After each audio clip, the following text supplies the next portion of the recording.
Welcome back to clean news Rajasthan की 10 फटाफट बड़ी खबरों में आपका स्वागत है।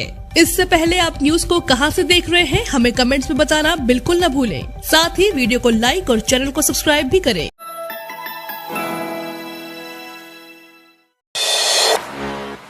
अशोक गहलोत ने किसानों को दिया एक और तोहफा, अब बैंक वालों की नहीं चलेगी मनमर्जी। राजस्थान विधानसभा चुनाव से पहले अशोक गहलोत ने पूरी ताकत झोंक दी है। सत्ता में वापसी के लिए किसानों से लेकर युवाओं को साधने की कोशिश हो रही है। उदयपुर से लेकर जोधपुर तक मुख्यमंत्री खुद दौरे कर रहे हैं। बजट रिप्लाई में 1 लाख नौकरियों की घोषणा की है। इधर बीजेपी किसानों ने मुद्दे पर लगातार सरकार को घेर रही है। राहुल गांधी ने पिछले विधानसभा चुनाव से पहले वादा किया था और कांग्रेस ने घोषणा पत्र में भी कर्ज माफी का जिक्र किया था। सतीश पूनिया ने बजट रिप्लाई में किसानों की नीलाम हो रही जमीनों का मुद्दा उठाया था। अब सरकार जमीन नीलामी को रोकने के लिए कानून लाने जा रही है। बेंगलुरु में सीएम फेस पर बोले सचिन पायलट, पार्टी सही समय पर सही निर्णय लेगी। राजस्थान के पूर्व डिप्टी सीएम सचिन पायलट ने कल बेंगलुरु में प्रेस वार्ता की। एक सवाल के जवाब में सचिन पायलट ने कहा कि राजस्थान में मुख्यमंत्री के चेहरे पर पार्टी सही समय पर निर्णय लेगी। पायलट ने कहा कि राजस्थान के बारे में जो भी निर्णय लेना है, अखिल भारतीय कांग्रेस कमेटी, हमारी लीडरशिप और हमारे नेता सही समय पर सही निर्णय लेंगे। मुझे पूरा विश्वास है सचिन पायलट को सीएम फेस बनाना चाहिए। इसके जवाब में पायलट ने कहा कि पार्टी सही समय पर सही निर्णय लेगी। पायलट ने कहा कि हम सबका सामूहिक उद्देश्य यही है कि 2023 में हम मध्य प्रदेश, राजस्थान और छत्तीसगढ़ में कांग्रेस की सरकार बनाएं। हमारी सरकार रिपीट हो। मैंने सुझाव पार्टी को दिए हैं जिन पर सही समय पर निर्णय होगा। सीएम अशोक गहलोत का प्रदेश को तोहफा। मुख्यमंत्री अशोक गहलोत ने चुनावी साल में राजस्थान के लोगों को बड़ी सौगात दी है। उन्होंने एक के बाद एक ऐलान किए हैं। उन्होंने बजट के रिप्लाई में 8 नई नगर पालिका बनाने और खेरथल, नीमकाथाना नगर पालिका को नगर परिषद बनाने की घोषणा की है। राजस्थान में विधानसभा चुनाव नजदीक है। ऐसे में इस चुनावी साल में मुख्यमंत्री अशोक गहलोत ने एक के बाद एक बड़ी घोषणाएं की हैं। मुख्यमंत्री ने बजट बहस के रिप्लाई में 8 नई नगर पालिका बनाने और खेरथल, नीमकाथाना नगर पालिका को नगर परिषद बनाने का ऐलान किया है। अग्निवीर भर्ती के लिए 15 मार्च तक होगा पंजीकरण। सेना में इस साल के अग्निवीरों की भर्ती के लिए ऑनलाइन आवेदन प्रक्रिया शुरू हो गई है। सेना भर्ती कार्यालय वाराणसी के अनुसार वेबसाइट joinindianarmy.nic.in पर जाकर आवेदन की अंतिम तारीख 15 मार्च है। अग्निवीरों की भर्ती के लिए जारी नए प्रारूप के अनुसार इस बार आवेदन शुरू हो गया है। इस बार पहले ऑनलाइन लिखित परीक्षा होगी। इसके बाद सफल अभ्यर्थियों को शारीरिक परीक्षा रैली आयोजित की जाएगी। पिछली रैली और लिखित परीक्षा में सफल अभ्यर्थियों के प्रशिक्षण के लिए रवानगी शुरू हो गई है। निर्देशक कर्नल ऋषि दुबे ने बताया कि 50 अभ्यर्थियों को आर्टिलरी रेजिमेंट को रवाना किया।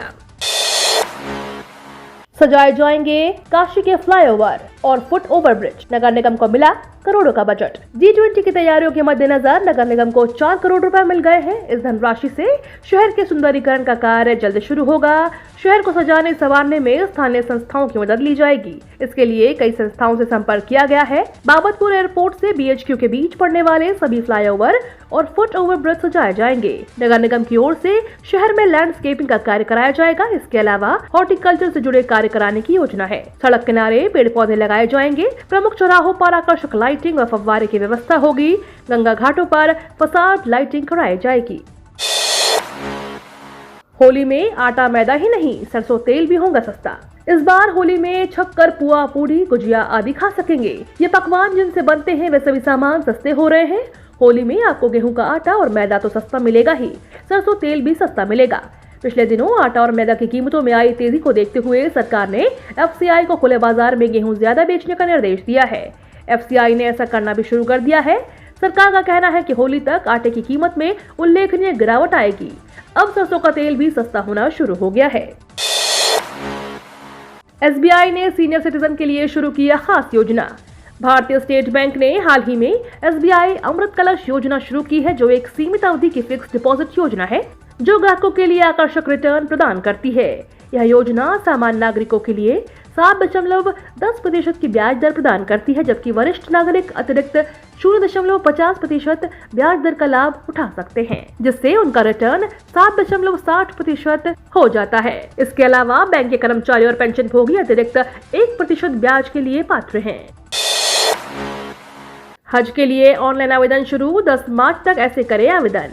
हज के लिए ऑनलाइन आवेदन शुरू हो गए हैं। इसके लिए 10 मार्च तक का समय निर्धारित किया गया है। हज के लिए आवेदन हेतु हाथरस जनपद में फैसिलिटेशन सेंटर बनाए गए हैं।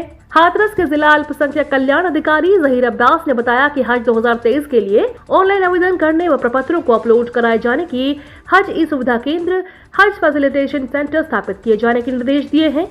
इसके लिए 10 मार्च तक ऑनलाइन आवेदन कर सकते हैं। अशोक गहलोत के गढ़ जोधपुर में बोले हनुमान बेनीवाल, किस बात की जन सुनवाई कर रहे सीएम। आरएलपी सुप्रीमो और नागौर सांसद हनुमान बेनीवाल जोधपुर दौरे पर रहे। इस दौरान सर्किट हाउस में मीडिया से बातचीत की। उन्होंने राजस्थान की कानून व्यवस्था को लेकर सरकार पर निशाना साधते हुए कहा कि प्रदेश में कानून व्यवस्था वेंटिलेटर पर है। सीएम अशोक गहलोत जोधपुर में जन सुनवाई के लिए आ रहे हैं, लेकिन वो किस बात की जन सुनवाई कर रहे हैं, क्योंकि राजस्थान अपराध में नंबर 1 चला गया है। उनके समाज के लोग एमडीएम में धरने पर बैठे हुए हैं, उन्हें भी न्याय नहीं दिला सके। हनुमान बेनीवाल ने कहा कि मुख्यमंत्री के गृह जिले में उनकी ही जाति के लोग न्याय के लिए एमडीएम अस्पताल मोर्चरी के बाहर 8 दिनों से धरना दे रहे हैं, लेकिन प्रशासन उनकी कोई सुध नहीं ले रहा है। जबकि सीएम के आने को लेकर प्रशासन सर्किट हाउस में जन सुनवाई कर रहा है, लेकिन जोधपुर में माली समाज की बेटी के साथ अत्याचार किया गया। पैन कार्ड धारकों पर टूटा मुसीबत का पहाड़, सरकार ने कर दिया रुलाने वाला ऐलान। टेक्नोलॉजी के बढ़ते युग में पैन कार्ड एक जरूरी कागजात बन गया है, जिसके बिना बहुत काम ऐसे हैं जो असंभव हैं। अगर आपके पास पैन कार्ड नहीं है तो फिर आपके सभी वित्तीय काम बीच में ही लटक जाते हैं। अब तक देश के तमाम बैंकों ने अकाउंट ओपन करवाने के लिए भी पैन कार्ड को बाध्यता को जरूरी कर दिया है, जिसे अगर आपने इग्नोर किया तो फिर पछताना पड़ सकता है। सरकार धोखाधड़ी और ऑनलाइन ठगी रोकने के लिए पैन कार्ड को लगातार बढ़ावा दे रही है, जिससे भविष्य में किसी को भी कोई दिक्कत पैदा न हो। पैन कार्ड बनाने वाली संस्था आयकर विभाग ने अब एक नया नियम बना दिया है, जिसे फॉलो करना जरूरी होगा।